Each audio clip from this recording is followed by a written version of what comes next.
Welcome to Allegiant Church and Creative Ministries for our Wednesday night Bible study.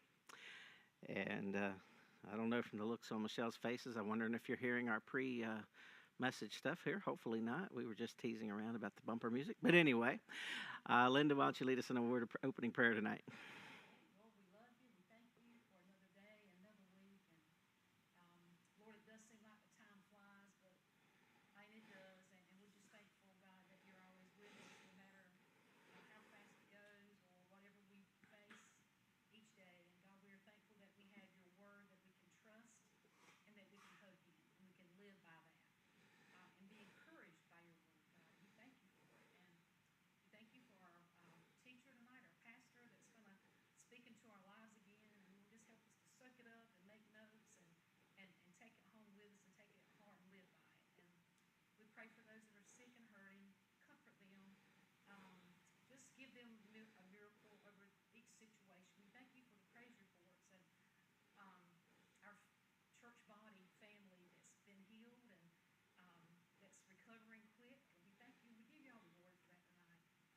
We just pray that you open our eyes, minds, our ears to your word. In Jesus' name, amen. Amen. All right, we have been talking about discernment for the last couple of weeks, and looks like we're still going to be there for a little while yet.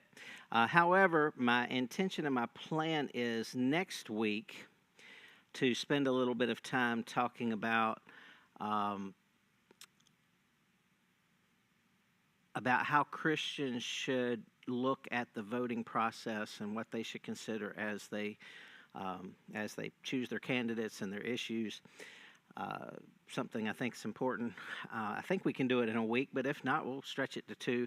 But I need to go ahead and do that because we already have people voting, so we need to actually jump on that and make sure that people have some biblical perspective before we get too far down the road.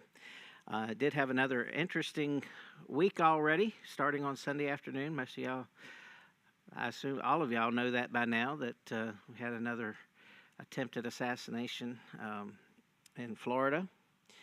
And so one of the things I wanted to do before we dig into my slides here is, because all of this stuff has to do with discernment, right? We know that. As we look at stories, as we view what the news media says, as we view what other people say, we need to be looking at this. And so I saw this article today, from justthenews.com, which is John Solomon. He's an award-winning journalist for many years, and he has actually created this new site called justthenews.com. His goal is to keep things balanced and not be biased in his news reporting. But this is what came out today, or was this yesterday? No, it was today. 28% of Democrats think America better off if Trump had been assassinated. 28%. So we're talking more than 1 in 4, according to this Scott Rasmussen poll, I believe it is. Yeah, Scott Rasmussen, Neapolitan News Institute. What do y'all think about that?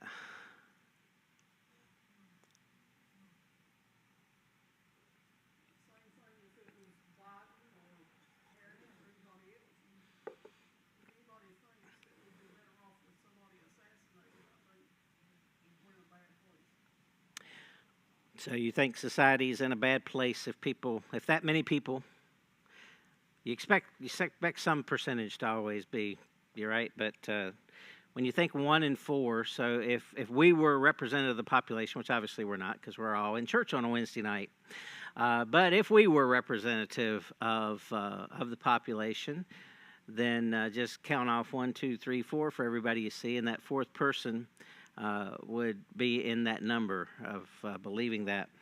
17% overall. I don't know how that breaks down. I don't know how many Republicans fit into that.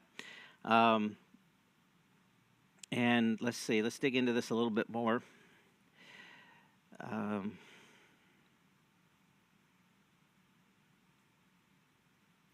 right. Another question that they asked was, what was driving the assassins to act? Why are they doing this? What do you guys think before I tell you what's up there? Because I'm sure y'all can't read from that far away. Online they might be reading it, but yeah. Why are people doing it? The assassination attempts. Sorry. Or even why do 28% feel like it was a good thing, except that they missed, so to speak?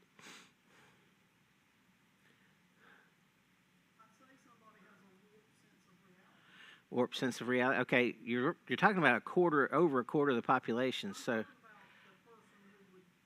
right, but I'm saying over a quarter agree with that person. Over a quarter Democrats, 17% of overall.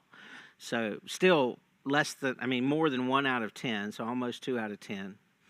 17% of our population, 17 out of 100 believe that, hey, sorry they missed, basically, is the attitude. So what's creating that? Why are they warped? Is that just they're just evil? Okay. I'm not saying they're evil individuals. Okay. But the enemy is planting some really evil. So evil has influenced them. Okay. We've been talking about the rhetoric back and forth on both sides. Mm-hmm. Both candidates are doing it. The talk, downing each other, talking ugly to each other. And I think when society sees that anger, evil comes out. Okay. So it just makes people mad, and they just, the rhetoric stimulating more anger and violence. Okay. Gossip, unproven accusations. Okay. Unproven accusations. Gossip. False witness is another way the Bible puts it, right? Lies, yeah. Some people just believe everything the media says. Media influence is really outrageous nowadays. Mm-hmm. People are not Lies. They're taking what they see on TV as the truth Mm-hmm. instead of looking out for themselves. Media influence, people not recognizing for themselves. I'm repeating it so to make sure online is hearing what you're saying. Not trying to talk over you. Just want to make sure I don't miss anything.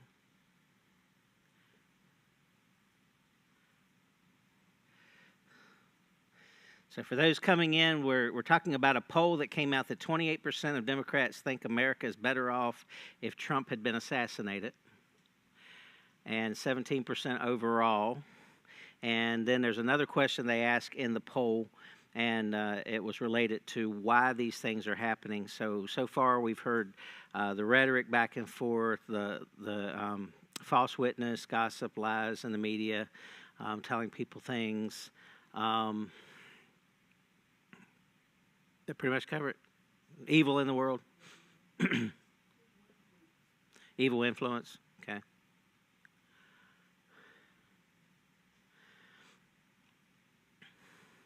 If faith comes by hearing, is it possible that anti-faith also comes by hearing? I think that would fit in with Jonathan Cahn's new book.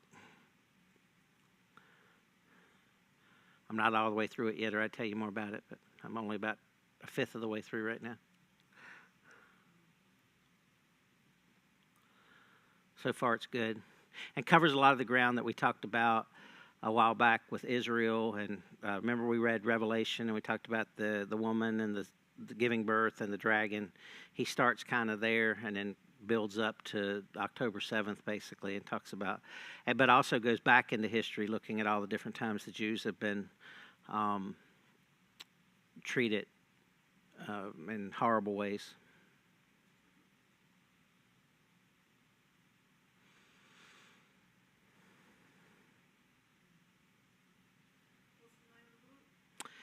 Yeah, you see, you weren't supposed to ask me that.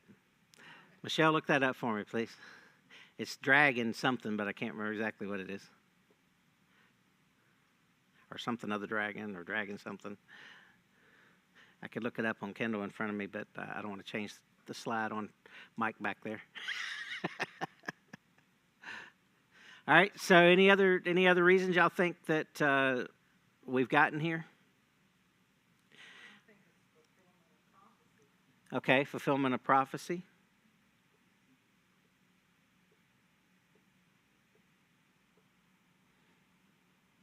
Certainly the Bible does tell us in the last times that hatred will increase, deception will increase, right?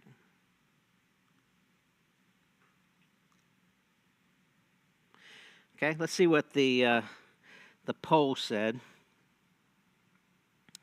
45%, so almost half of the people surveyed, believe that that the assassination attempts were prompted, influenced, whatever, by anti-Trump rhetoric. And 41% suggested that it was news media coverage. Okay, so prior to the debate, for example, Kamala Harris was getting anywhere from 85 to 95% positive news coverage. Trump was getting 95% negative news coverage. So do you think that might influence people just a little bit? Yeah. Because we do... I can't remember who said it now. I'm trying to remember. Turner will tell us.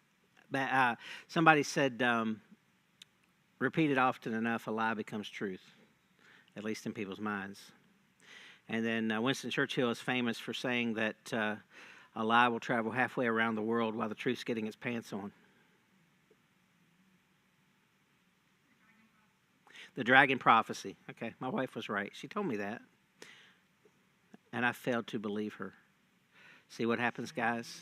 See what happens, guys, when you don't listen to your wives? She hadn't even seen the book, and she knew better than I did. Anyway, yeah, the Dragon Prophecy, that's Jonathan Cahn's newest one. And if I'm not mistaken, it just released last month, or was it this month, earlier this month? Can you tell? Yeah, it's very new. He was actually working on another book.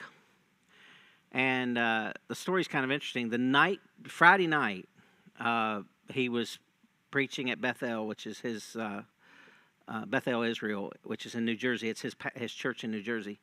And God changed his message, and he was talking about the very things that are in this book. And then the next day was October 7th, and the attacks on Israel by Hamas. So when that happened, he knew that God was redirecting him to get this book out. So his other book got put on hold, and he actually wrote this one in a relatively short period of time. What's that? This month. It was this month. Okay, so it's just been released this month. And I'll probably share some with you out of it after I get it. But as always, I've read. I was telling Terry, I think I've read all of his books, but I think there may be one or two of his books somewhere in there that I missed that I haven't read. Most of his books I've read, though, and they're good. This one, I told Terry, I said, I'm actually, maybe I shouldn't say this out loud, but I'm going to say it. He had this tendency in his early books, well, in all of his books up till now, to keep asking questions. Could it be this? Could it be that? And I told her, I said I was getting really tired of that every time I read one of his books. And so this time he does it at the very beginning just to kind of set it up. But then in the actual rest of the book so far, he's just giving the information, which I prefer. It's a little less tedious for me. So I actually think his writing has improved in this book over some of the others. All of his books have been good, but I think this one, writing-wise, is one of the better ones. The subject matter is going to be more familiar to most of you than his older books was at the time they came out.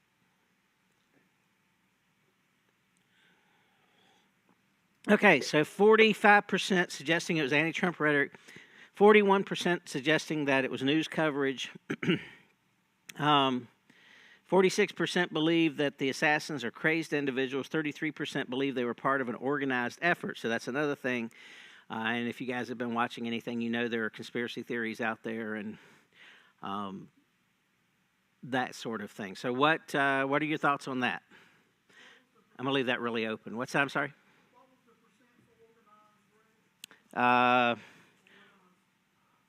33%. So a third of people believe that it was some kind of organized effort. It doesn't specify which assassination or both assassinations. It just says organized. And there is some interesting data. I'm going to call it data rather than facts. There is some interesting data out there that makes you wonder. But remember that when you start with a conspiracy and you work your way backwards, it's easy to find the facts. What you want to do is start with the facts and then come up with your theory. If you start with a theory and then work your way backwards, you'll find things that that prove your point. It's the same way when pastors preach. They sometimes, if they're not careful, they'll come up with what they want to preach about, and then they'll find the scripture to back it up. That's not the way you prepare to preach. That's called eisegesis, and it's very much frowned upon in the homiletic world of preparation. What you want to do is you want to see what the Bible says about it and then come to a conclusion, not come to a conclusion and then find out what the Bible says about it. Does that make sense? But a lot of people do it. A lot of people do it. And I will tell you, I've gone into sermon prep from time to time with an assumption that I had to back off from because Scripture did not support what I was thinking. And I thought I knew that, but I didn't until and that's the way it should be. The word should be correction for you. You should, at least from time to time, find something in there that you're like, wow, I never saw that before. If you're not, you're probably not reading it enough.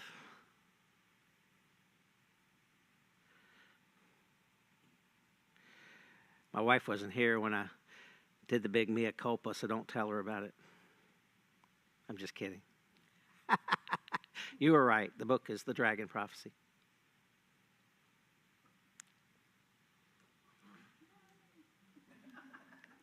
Now I won't hear the end of it. No, I'm just kidding. All right, so where were we? What's your thoughts about the whole? Is it a conspiracy? Maybe. Okay, that's safe. Anybody believe it absolutely is a conspiracy? Nobody willing to put their neck out there? Some truth in it? Why? Probably because of the comments I hear people make. Mm-hmm. Supposedly that the subject was brought forward from. Okay. What are your biggest questions right now? What, if you could instantly get an answer to a question concerning these assassination attempts, what would it be? I've been wondering what would happen if he got killed. Like, would they get an emergency nomination? I've actually wondered that myself. I haven't researched it, but I've wondered it. What would happen to the election? Yeah. At this late in actually, since ballots have already started, my guess is, and I don't know this, but my guess is they would go ahead and go with the election, and then if he won, of course, it would go to J.D. Vance as the vice presidential candidate. But because I don't know how you'd have you wouldn't be able to create the ballots in time, you wouldn't be able to account for the votes that have already taken place. And of course, it'd be up to each state's laws as to what could be done. I don't know if any have an emergency out for any of that. It's never happened, right? We've never had I don't think the closest. Well, you know that Clinton actually had a vice presidential candidate who never actually made it to the White House. Did y'all know that? Clinton, North Carolina. That we have had a citizen. By the name of Rufus King. His statue's on the back of the courthouse down there. And he was vice president, but he was in South America when he was elected and got sick and died and never made it back to actually serve, at least on our soil. So our big claim to fame right here in Clinton, North Carolina.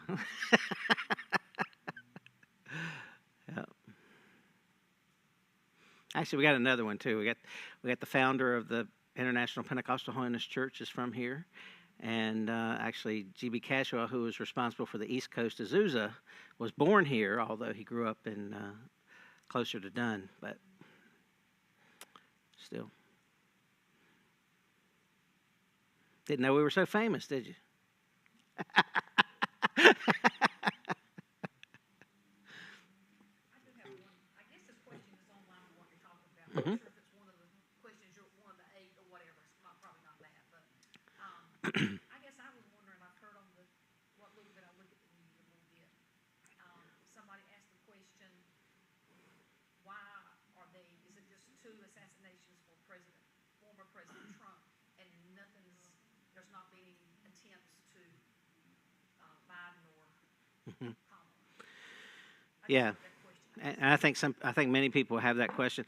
I will say this: Biden, there's no reason to, because he's almost gone, and right now he's not even relevant.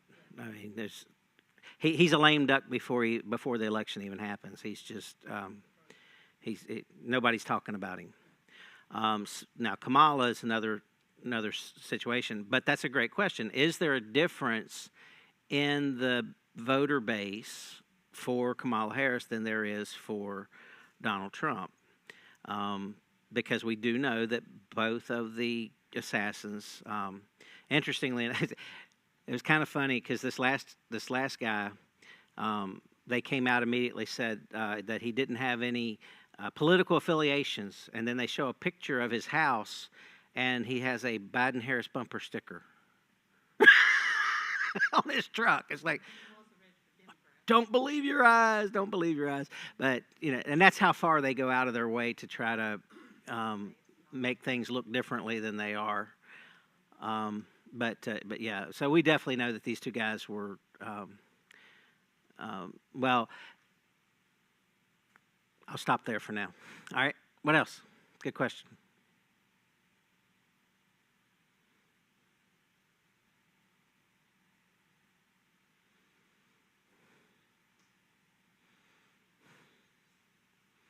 Okay, let's take it on a little different note, which goes away from this. Let me make sure there's nothing major I want to hit on this before I do.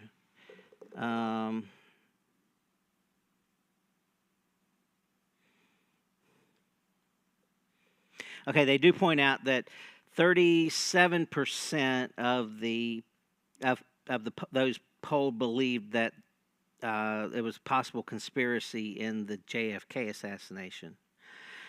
And I'd be interested to see how that's trended since 1963, because I think there might be more people today that believe that than did even at the time, because of some of the things that we've learned over time. But that's certainly not what the report said, is it? The report said he acted alone. Almost makes you wonder if it has anything to do with that conspiracy correlation, because Trump always warned that he would release those papers. But he didn't. He didn't. But he So, always said he would. yeah. I don't know if there's any connection with that. If it is a conspiracy at that level, y'all heard the if, right? Let me make sure it's clear. But if it is a conspiracy at that level, then that goes directly to the discussions that have been made about the deep state and the people that are permanent political class. You understand the difference between permanent political class and temporary political class? So temporary political class are the guys that get voted in, they go and they serve for a little while, and then they go back home. The permanent political class live there, do it their whole life. Come in as a general person and come out a millionaire. Sometimes, yeah. And a lot of them are bureaucrats, not elected officials. They've been appointed there, they've been put there. There's a lot of stuff we could look at there, but I'm not going to right now. Okay, so that's pretty much it. Okay, so how many of you believe, okay, first of all, how many of you have heard about Springfield, Ohio? Okay, most of you have heard about Springfield, Ohio, okay? Amazing what a little town of about 50,000 people can, everybody in the country now knows who they are, right? How many of you knew about Springfield, Ohio before the last couple of weeks? Okay, well, enough said, right? Okay, so for those of you who don't know about Springfield, Ohio, this came up in the debate when Donald Trump said that they were eating people's dogs. Okay, the Haitian immigrants that have come in, because there's about 20,000 immigrants that have come into the city of Springfield, which has put a great deal of pressure on their city services and so forth. And there's been questions about other things. So so now that I've said that, everybody knows basically what I'm talking about. So all those cat memes that Donald Trump keeps putting out on his Truth Social thing, or his Twitter page, that's what that's all about. Okay? So, first of all, how many of you believe that that there are immigrants in Springfield, Ohio, eating either pets or city-protected wildlife? Yeah. Well, see, I'm not telling you any of that until we get through this question. Okay. How many of you believe that Haitians eat cats or dogs? Not all of them necessarily, but some of them. Okay. Okay. And they're not the only country, are they? Because we know Vietnam, for example, ate dogs. We know, but I've also heard, and I have not verified this, but that there's also well, December 24th is actually a time when they will eat cats in order to gain strength for the new year. It's similar to, and there are some ties to some voodoo rituals and things like that. Now, are these people in Springfield necessarily that? I'm not saying they are, I'm just saying. However, we do know that before the debate, there was a town hall meeting where the residents of Springfield were complaining about a multitude of issues. And there were 2 911 calls before the debate that had to do with Haitian immigrants going into the park and taking the ducks, the geese, whatever they were, and killing them and eating them. The police investigated. The police found no evidence. That led Dana Bash of CNN, with her interview with J.D. Vance, to basically say that there was no evidence that Haitians had eaten the ducks at the park. That's not exactly true, is it? Because the last time I checked, eyewitnesses are evidence. They may not be conclusive evidence. There may not be enough to file criminal charges, but to say there's no evidence, that's not true, right? It's circumstantial evidence, or it's eyewitness evidence in this case. They couldn't find either the people or the ducks. Yeah, they ate the evidence. All right? That's what Darwin said. But why am I pointing this out? Because it's a part of this whole discerning and deception thing. See how you just twist it just a little bit, and it's all for political purposes. Because if you want to be honest about this, you're going to say, look, Springfield's got some issues going on. They're very concerned about several things. There have been reports of this, although we have no proof of this, so forth and so on. And that way you're seeing both sides of the story, and you're not coming up with, basically, I don't know if you guys saw the interview, but Dana Bash absolutely went after J.D. Vance.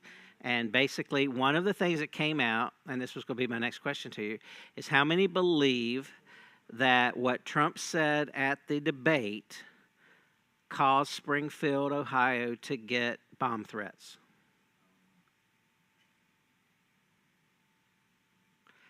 Because that's what they've been charging him with.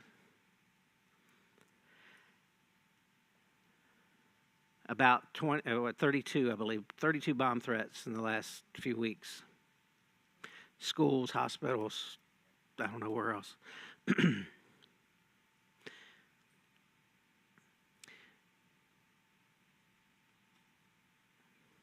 Now, if you and I probably should have showed some clips or something for you guys to see it, but I just want to show you how you manipulate things in order to get people to follow your school of thought. So what she did was she actually said and I'm sorry, I don't remember if it was the mayor or the governor, but one of them, she said, they said, I'm quoting them is what she said. First of all, she was not quoting them because that would be to use their exact words, which she did not do. Secondly, if you go back and you watch him talking, what he said was that the rhetoric surrounding Springfield, Ohio was harming their town. He was talking about their reputation, people wanting to come there, people wanting to visit there, people wanting to stop there. How many of you know there's a huge difference between harming the reputation of a town and threatening to bomb a town? Okay? Do I have any question that this is not harming them? Oh yeah, this doesn't look good for them. No, I don't know if people are blaming them for it. I'm not saying that. But obviously, any kind of conflict is going to cause a town to hurt. If we had people fighting each other here in this town, people wouldn't want to stop either, right? They want to keep moving. So yeah, hopefully it's a temporary thing. Hopefully Springfield will do just fine. But for the moment, what he said was absolutely true. But they also, and I can't remember if it's him or another official, but they came back and they said that they have traced, at that time, 32 calls, 32 bomb threats, all to overseas numbers. So they weren't even domestic. He didn't say where they were coming from. Now, some people say that he was hinting it was Russia. I don't know if it was Russia or not, and neither did the person that was saying it. They say, well, you can read it between the lines. No, you can't, because we don't know the lines. So we don't know where they're coming from. But if he's telling the truth, which I assume he is, then those bomb threats have come from overseas. So to then make that leap and say that that's being caused because Donald Trump said they're eating dogs in Ohio is kind of weak to me. I don't think that would play. Personally, even while he was saying it, I'm like, Donald, don't go there. Because even if you're right, you sound like a wackadoo.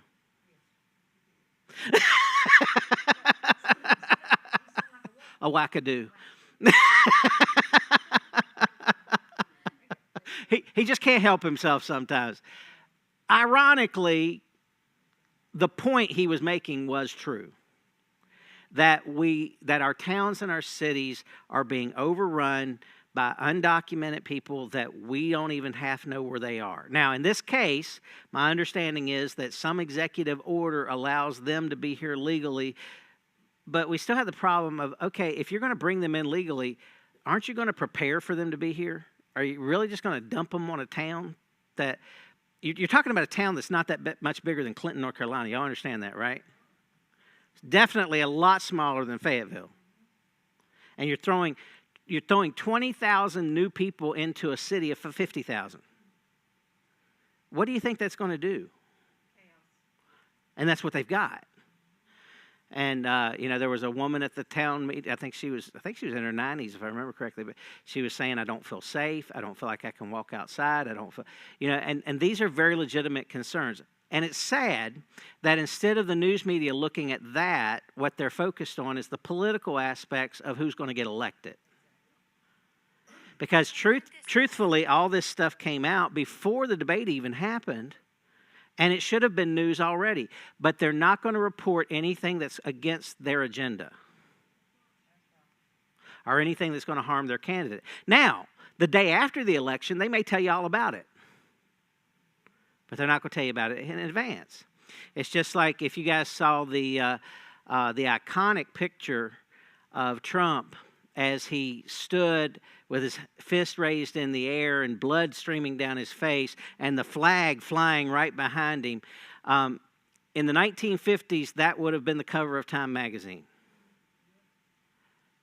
In today's era, that picture was banned from the mainstream media. They could not show that picture. And when they did show part of that picture, they cropped the flag out so it wouldn't look so patriotic. Interesting, huh? I actually saved that on my phone. The real picture? And you can find it some out there, but again, the mainstream media blocked it. And that was an iconic moment in America. Y'all understand that we have only had 8 presidents that have been assassinated or attempted assassinations in over 200, almost 250 years. Only 8. And so, and some of them were too early for us to have pictures. We got some pictures of Lincoln, but they're not really great. They're kind of old-fashioned.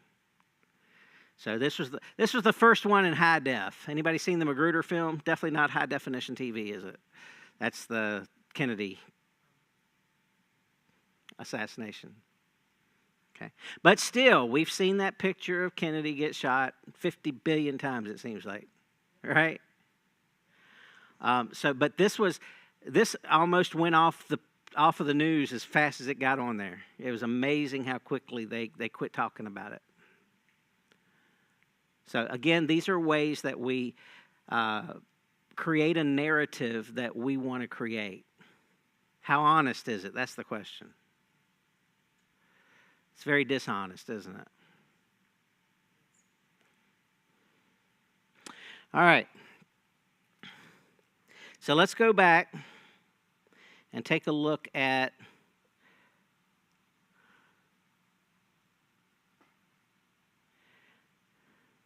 before I jump there, though, is there any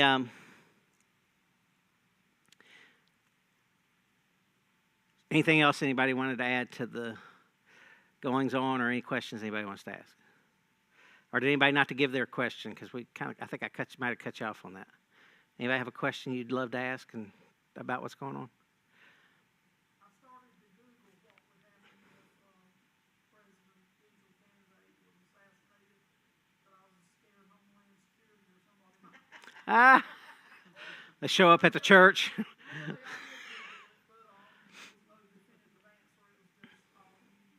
Okay.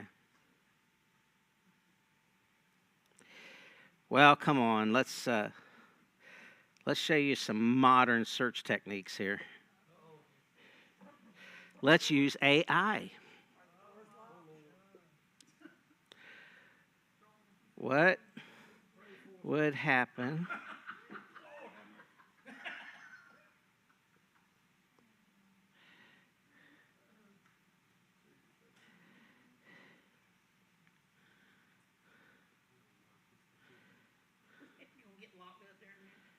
Okay, so what would happen if a presidential candidate died between nomination and election?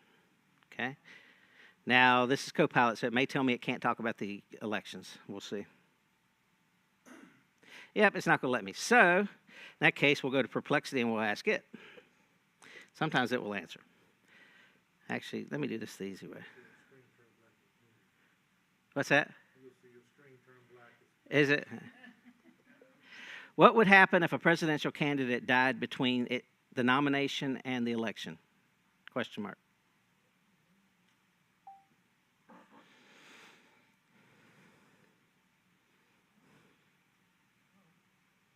Okay, if a presidential candidate dies between the nomination and the election, the process for replacing them depends on the timing and the party involved. If a candidate dies after being nominated but before Election Day, the political party's national committee is responsible for selecting a replacement. For Democrats, the Democratic National Committee would choose, Republicans, so forth. If ballots have already been printed, it may be too late to change them. However, electors in most states can vote for the replacement nominee regardless of whose name was on the ballot. This can lead to complications due to varying state laws regarding elector obligations. If a candidate dies after Election Day but before the Electoral College votes, electors may vote for a replacement designated by the party. If the president-elect dies before inauguration, the vice president-elect would assume the presidency under the 20th Amendment. Everybody get that? Basically, yeah. And again, it depends on timing. But so in this case, it would not automatically go to J.D. Vance. It would be up to, it would be up to the Republican National Committee to decide whether or not he would be the guy or somebody else. And then the electors, the Electoral College, would actually vote on who the next president was. Now, there's nothing in the Constitution that would stop the Electoral College from giving it to the other party, even though the one that died won. Mm-hmm. Yeah, that's part of the Electoral College process. It's a part of the reason we're a federal instead of a democracy. We're not a direct democracy. They could vote against the will of the people. Yeah, I don't like putting it that way, but okay. But yeah. In a nutshell. No, I don't think they. I don't know that it's happened recently. It has happened in history, though, where a candidate has been put in by the Electoral College for various reasons. None that were too terrible. They were for. I can't remember the exact reasons why they did it, but it wasn't. It wasn't blatant, like we're just going to do it anyway. It was for other reasons, I think. I wish I could tell you. I just don't remember right now off the top of my head.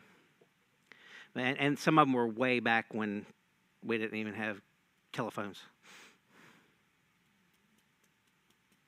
And you got to remember that up until, I'm not going to try to remember the year, but for a long time, senators were not voted on by the people. Senators were voted on by the state legislatures.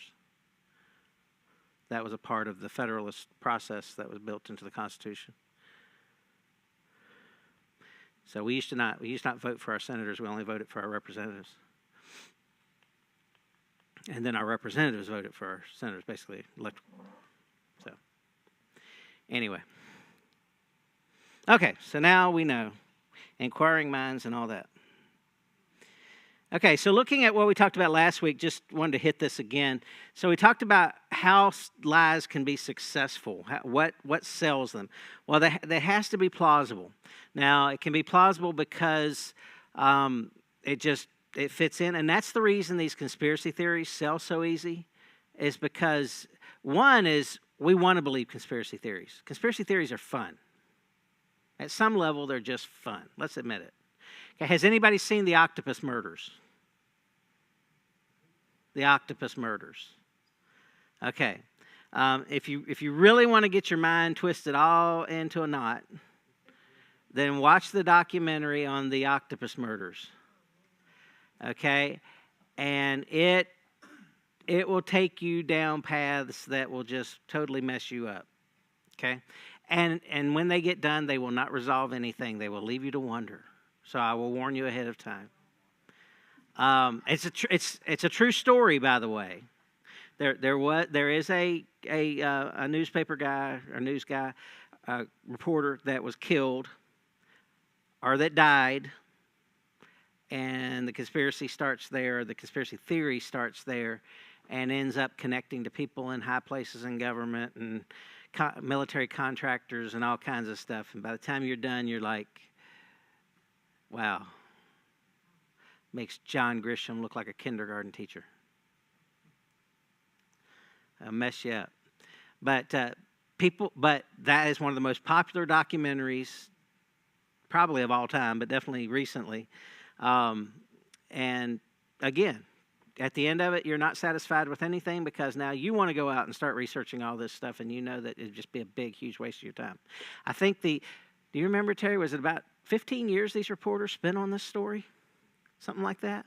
Just kept going and kept going and kept getting deeper and deeper, and mystery people would show up and secret phone calls and all these different things going on. And by the time they got done, they didn't even know if they was coming or going. Now, you've got to, in that case, you've got to know that somebody was covering something. But what they were covering, we don't know, because one of the great things, one of the biggest things, I should say not great, one of the biggest things that intelligence agencies do is put out false information in order to take you down bad paths. Okay? If you know, for example, if the CIA knows that XYZ is a spy, they may not go arrest them. They may instead work out a deal to flip them so that now they're spying and giving or they may not even tell them. They may just feed them bad information to go back to whoever they're working for. So you get into that game, you're really getting into some complicated and sophisticated lying. the scary thing is for me that people are starting to use this stuff every day in just regular, normal conversations and things.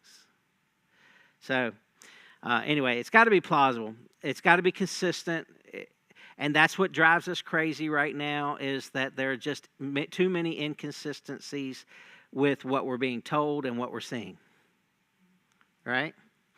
So that begins to make us think that somebody's lying. Now, how many of you know it could absolutely be true, but because of the way it's presented, we think it's a lie, which may give them more power than if they actually told us a flat-out lie. Their mouth's moving, right? Detail. A little bit of detail, but not too much. We talked about that. Emotional control. Sorry, did I?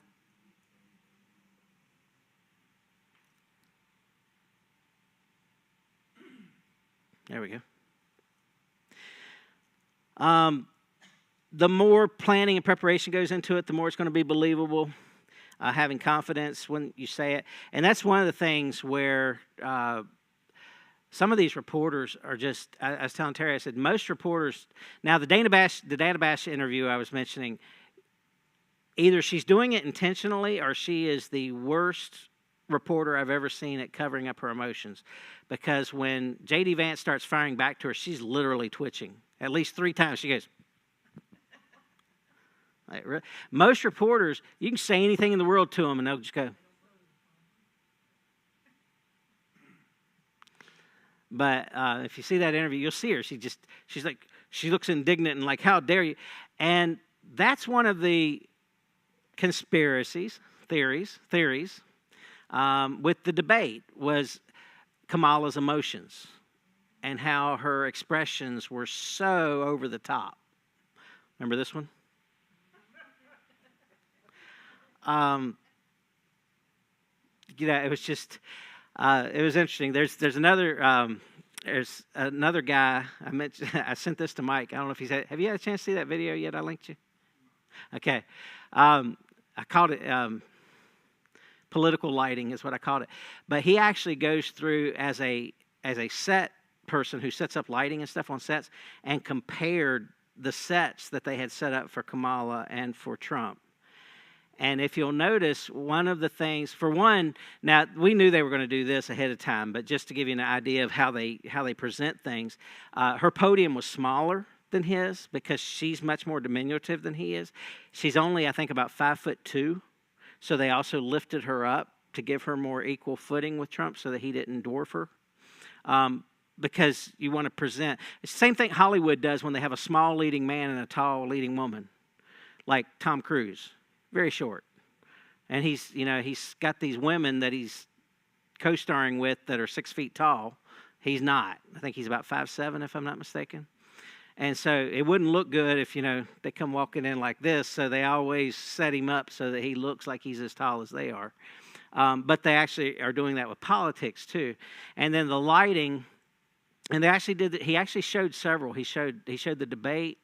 He showed the first Dana Bash J.D. Trump interview, and then he showed the Kamala Tim Walz Dana Bash interview, and showed how those different sets were lit. And I, my background in drama and stuff like that, and I hadn't even really taken note of it. And I'm like, wow. And they've got this other thing. I don't remember what they call it. Mike might know, but it's basically, have you ever noticed when you're watching somebody on TV, you see the lights reflecting off their eyes? I'm going to call it the sparkle effect. That's not the right name, but it's something I can use anyway. But I'll call it the sparkle effect. They use a different term for it. But the more light sources you have and the different shapes of those light sources make the eyes more interesting. So if you've ever watched one of these home podcast videos and they've got the light ring in their eye, have you ever done it? It just drives you nuts, don't it? It's like, I see the ring. I'm hypnotized. It's terrible. But then you watch these professional ones and they'll have these different light sources coming in, and it's got this sparkly thing going on with their eyes, and actually makes their eyes more interesting, makes them look more vibrant, makes them look more alive. And if you look at the videos of the debate, you will see those sparkles in Kamala's eyes. You will not in Trump's eyes. And if you look at the Dana Bash interview with J.D. Vance, you will see it in her eyes. You will only see it in his if he lifts his head up really high. Otherwise, they get lost. And then in the Dana Bash, Tim Walz, and Kamala Harris interview, all of them have that. And so maybe it's a conspiracy, maybe it's what, but it is interesting. Because those are things that emotionally you connect with and subconsciously you connect with, but you're not thinking that as you're watching it. But most everybody I've talked to so far, and we'll get the poll here in the classroom, but how many of you thought that Trump looked grumpy and lifeless during the debate? How many thought that Kamala looked vivacious and ready to go? I mean, let's be honest. You may not like her, but she did. Could that have had anything to do with it? It's an interesting question, isn't it? She was very well practiced. I also saw where they interviewed a sound technician. He said they had their microphones on different levels, Mm-hmm. a little bit lower than his, so that he sounded like he was too boisterous and too overwhelming, and that hers was put down. And he said it's something that a normal ear wouldn't click. He said, but as a technician, as a sound technician, it was something he picked up on right away. Right. Yeah, and I'd heard that too. And most people that are into sound know that you're trying to, your goal is to normalize that sound, not have anybody too hot or too cold. Make it look like he was more. Right. How much of that's true? But it's interesting. And you guys have probably seen where the affidavit's been put out. Now, we can't really believe that affidavit until they're willing to put their name on it. But we'll see. It is interesting. If it really was dated the night before into Mike Johnson's office, and we don't know that because Mike Johnson hasn't responded yet, that's going to make it seem a lot more plausible that it really was a planned setup that ABC did with the Harris campaign. How many of you, if you found out that it wasn't just their bias, their personal bias, because we know that they don't like Trump, right? Okay. I mean, if anybody thinks differently than that, you need to watch a few more interviews, okay? So you know that, but how many of you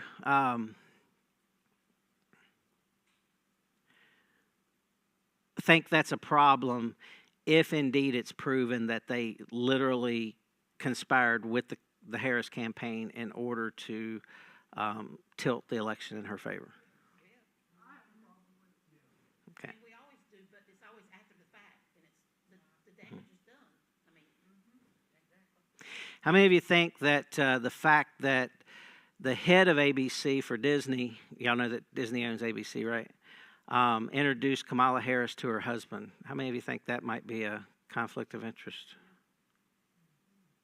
I also heard that the Kristen might have been a college sweet maid. I understand they're sorority sisters. That don't sound like a conflict of interest.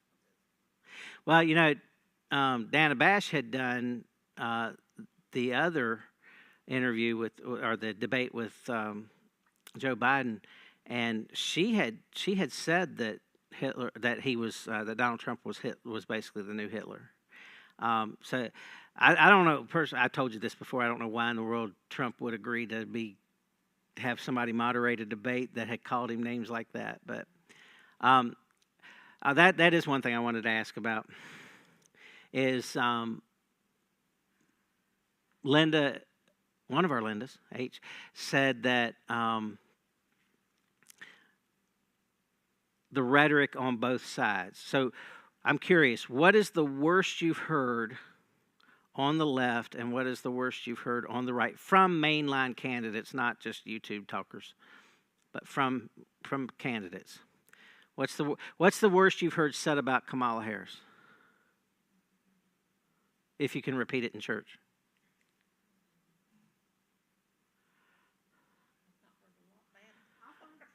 Didn't he go to her after and tell her that she had done I don't remember how it was worded, but a good job.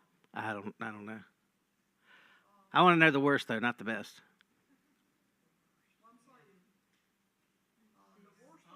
He's called her a communist, right? Okay, now, to some people that may not be a bad thing, but she slept her way to the top, okay? And he made a comment about her, isn't her parent, isn't her daddy a Marxist? Okay, You know, that's that her dad was a Marxist economic professor, yeah. right? Okay, is that true? It is absolutely true. It is true. Okay. But I mean, did he need to say it? That's what I'm saying. I mean, is that something he needed to say? Should we know about her background in economics if she's going to be president of the United States? Yeah, that's true. Because right now she's selling herself as a capitalist. But is she a capitalist? Has any of her policies ever been capitalist in nature? So here we're talking about policies, right? That's different than a personal attack, isn't it? Okay. Now I'm not saying he hadn't done personal attacks. I'm just saying that's really not one of them. That's really directly addressing who she is, and we should have a right to know who she is. Let's talk a little bit about her race. I don't know specifically. Yeah, that's been blown up by the media. That stuff like that irritates me because what he was saying is that she never called herself that before, and then all of a sudden she started calling herself. Had nothing to do with, and he even said, I don't care what she is. Basically, in so many words he was saying, I just wish she'd make up her mind.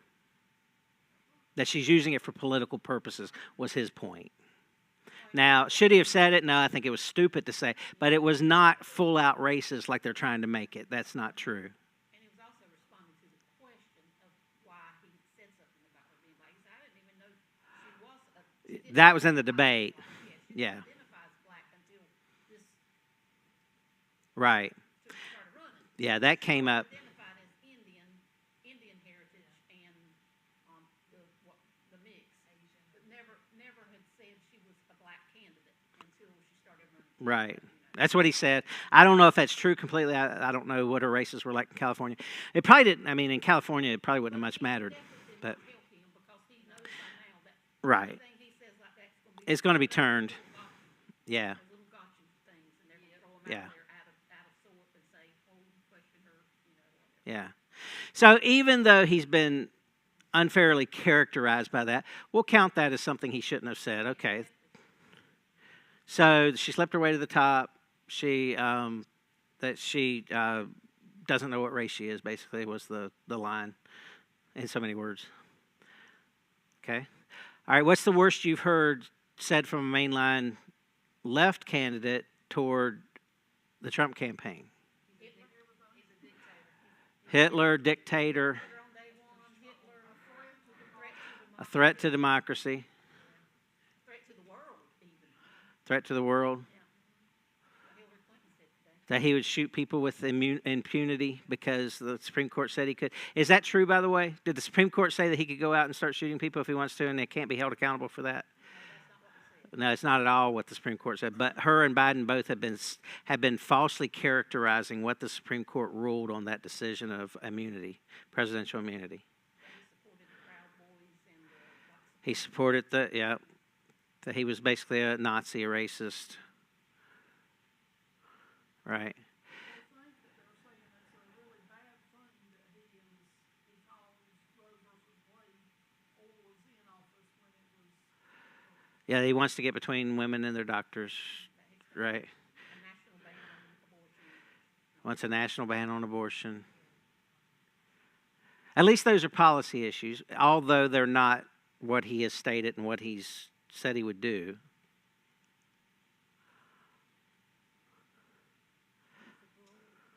He's a bully, okay.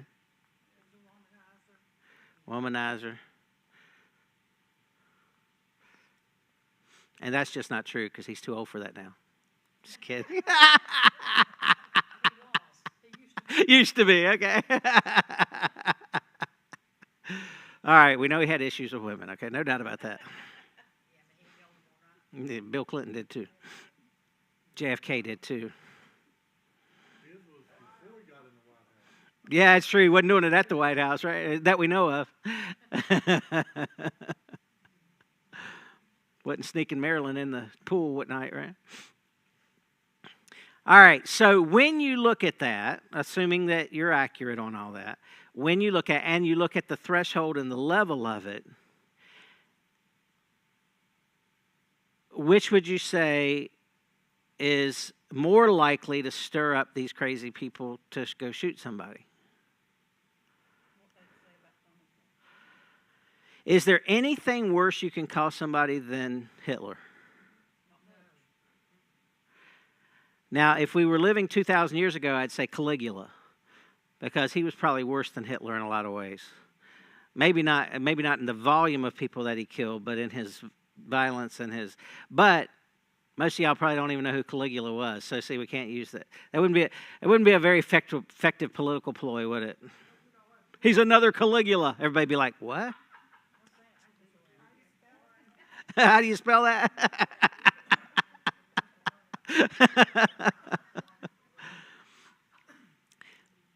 Here's my point about that.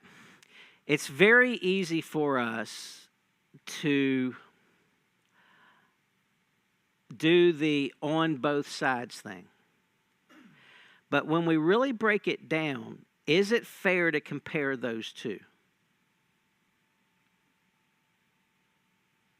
That she slept her way to the top versus he's Hitler and he's going to go kill people with impunity.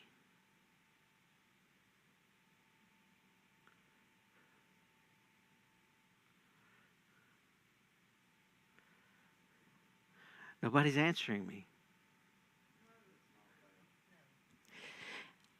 I think one of the challenges that we have as Christians, one of the challenges we have on the right, if we are politically leaning toward that direction, and we're actually, at some point, I really want to get into you guys with the whole left and the right thing, because that has so messed up the discussion that we need to be having in America. Because it's just messed up. It's just absolutely messed up. For example, during World War II, under FDR, anybody that disagreed with FDR was considered right-wing.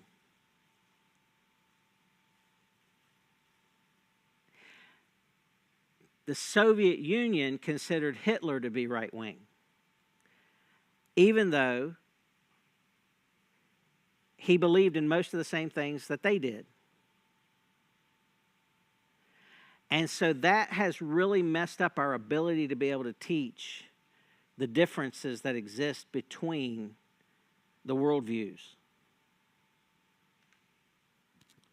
Okay, if I said gun confiscation, is that Nazi or is that communist?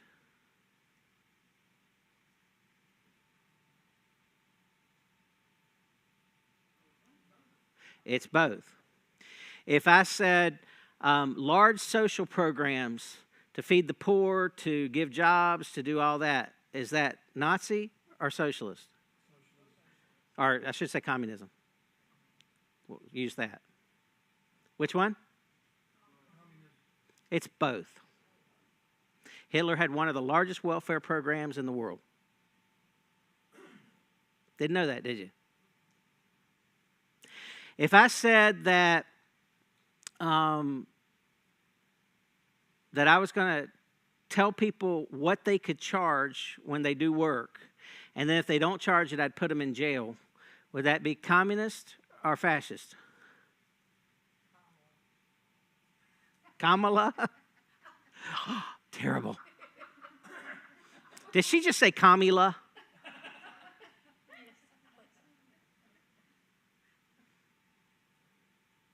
If you don't charge what I want you to charge, I'm going to put you in jail. Is that fascist or communist? Huh? It's both. And so I just gave you a few to think about. But yet, what all of us would consider very far left, the National Socialist Party, the Nazis, Lenin in communist Russia said that he was right because he was to the right of him. FDR did the same thing. Anybody that was to the right of him was the right. Even though many of these people were very, very heavy into socialism, communism, and at times fascism. So at some point we're going to talk about that, because we need to better be able to. All we hear in the news is they're to the right, they're to the left, they're extreme right. Isn't it funny how nobody's ever extreme left? You can be extreme right, but you can't be extreme left. Now, you might hear that on Fox News, but in the mainstream media, I don't think I have ever heard anybody referred to as extreme left. Have you? But I'm extreme right. Did y'all know that? Matter of fact, probably most of y'all in here are extreme right, according to CNN. Because we actually believe in God. We actually believe this crazy thing. I don't remember, I think it was MSNBC, which would not surprise me. And you want to talk about extreme left, that's MSNBC. All right, those guys are nuts. They make CNN look like Ronald Reagan. But one of the people on there said, these white Christian nationalists. How many of you consider yourself a white Christian nationalist? Yeah, me neither. Okay. These white Christian nationalists actually believe that it's not the government who gives them the right to life, liberty, and the pursuit of happiness.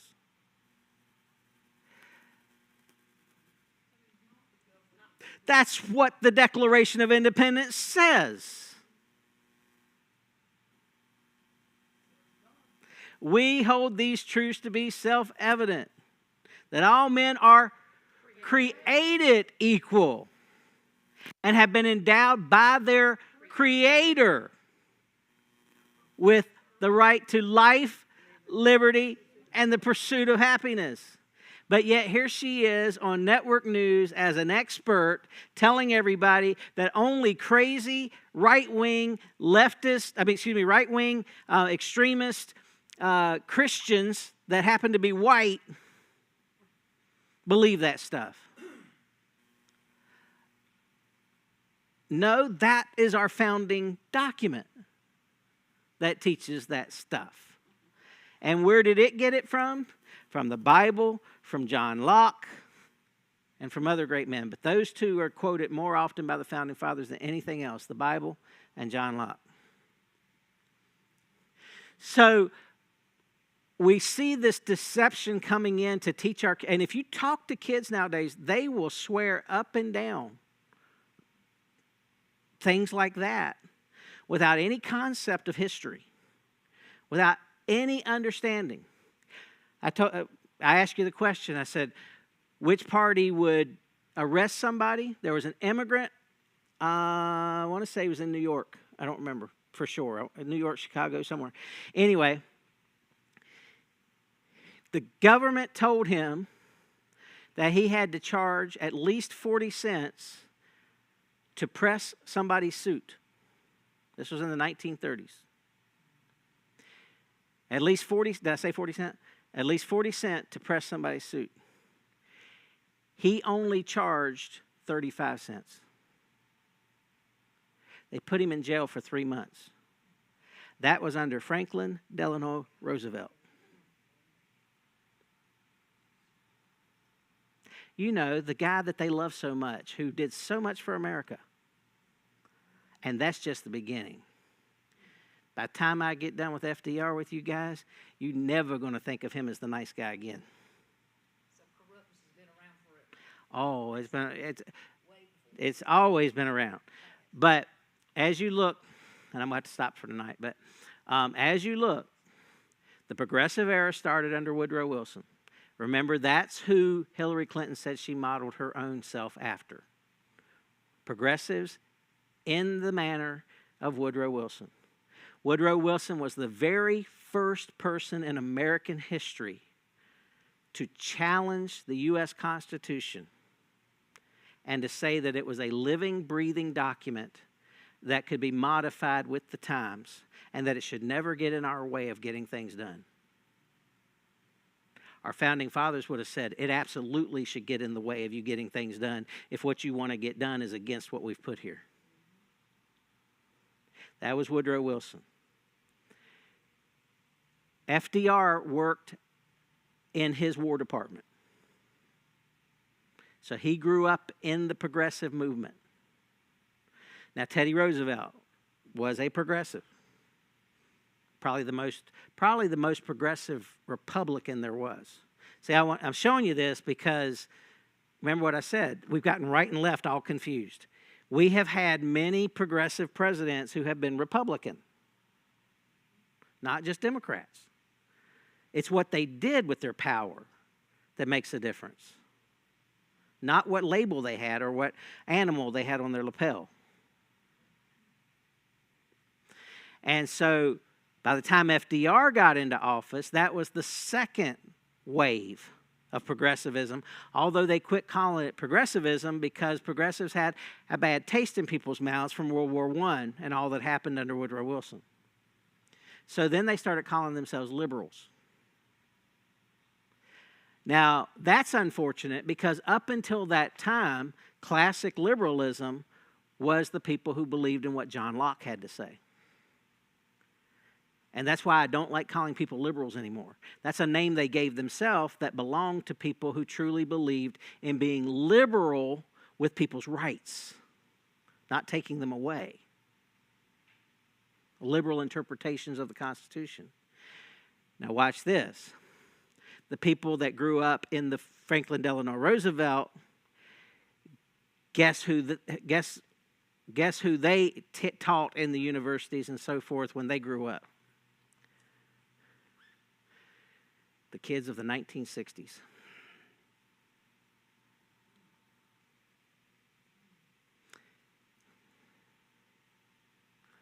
And so the radicalism that came out of the 1960s was birthed in the early 1900s. And then was carried from one generation to the next until now we're where we are. But these waves have happened. Every single time they have used lies and propaganda and deception in order to get people to go where they wanted them to go. People say, oh, but Franklin Delano Roosevelt did such a great job. Think about the Civil Conservation Corps. He started the Federal Reserve. He started all these wonderful programs, and he got us out of the Depression. Well, let me ask you a couple questions. First of all, if he got us out of depression, why was the United States one of the last countries in the world to actually leave the Depression?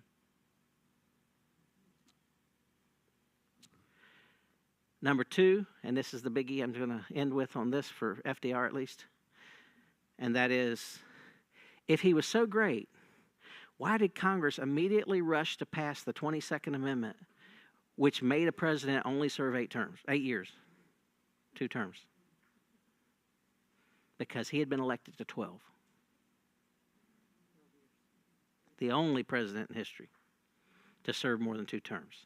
He broke the tradition, so they made it a law. I told Terry, I said, since I've been studying this stuff, it makes me so angry at our public school system because I have been flat out lied to. And most of you guys have too. Now, the one thing that FDR had going for him, I really do believe he believed in America as long as he could control it.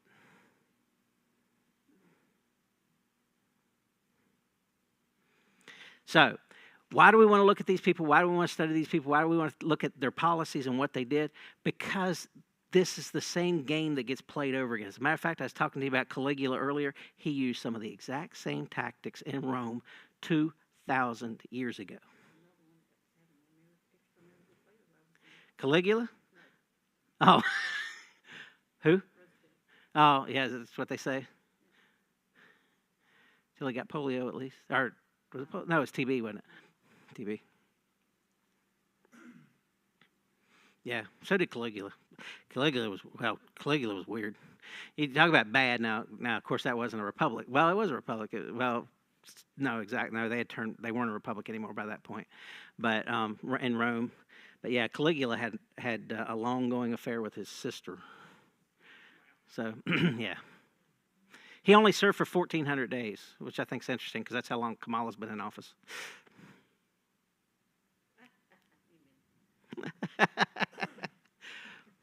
Not that I want her to end like Caligula, just to make sure everybody's clear on that. I'm not advocating that. But the reason I bring that up is because all these things she keeps saying she's going to do for the middle class, all these things she's going to do for housing, all these things she's going to do, it's like you've had 1,400 days. Why didn't you start any of this? Why didn't you do any of these things you're promising? I don't see it. Okay? All right, so there's where we are. So the perfect candidate to vote for this election season is Jesus. Unfortunately, he's not on that ballot, but you can vote for him in your personal life because he's your only hope. Let me just let me just lay it out straight. He's your only hope. Obviously, in the election, I think of who will be better, but neither one's going to be perfect. All right. And if one of the vice presidents has to take over, neither one of those are perfect either. So anyway, so these are some things that are going on. These are some of the things that are happening around us, and it is happening so quickly and so fast that it's just you can't keep up with it anymore. But every time you turn on the TV, every time you turn on a website, you're just being inundated by propaganda.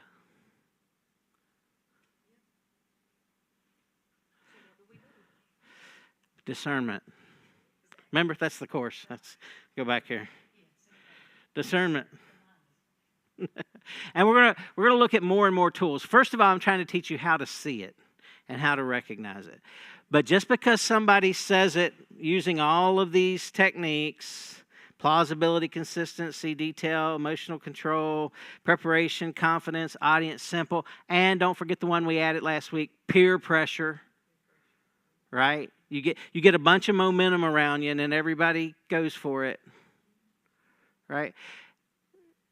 All right, before I quit here, I am going to quit, but before I quit here, let's take that one real quick. So this idea of rumors, gossip, that was some of the stuff that came out, right?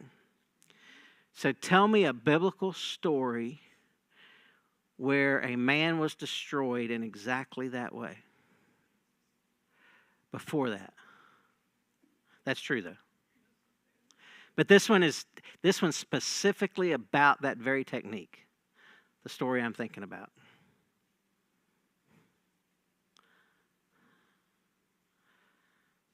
I'll give you a hint. There's a festival every year. Purim, which represents? Right.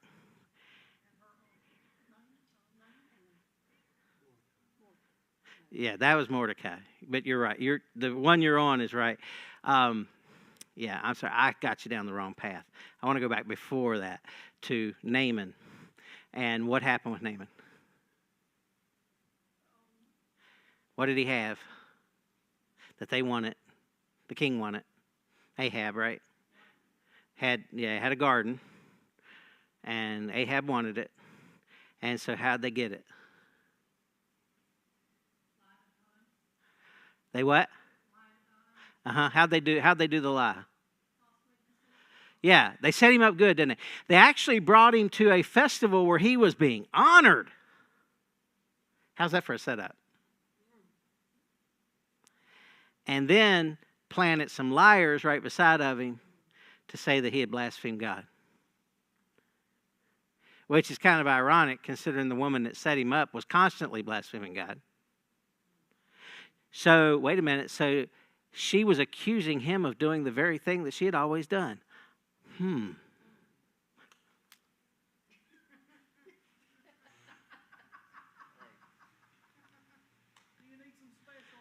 I do. Do you see the...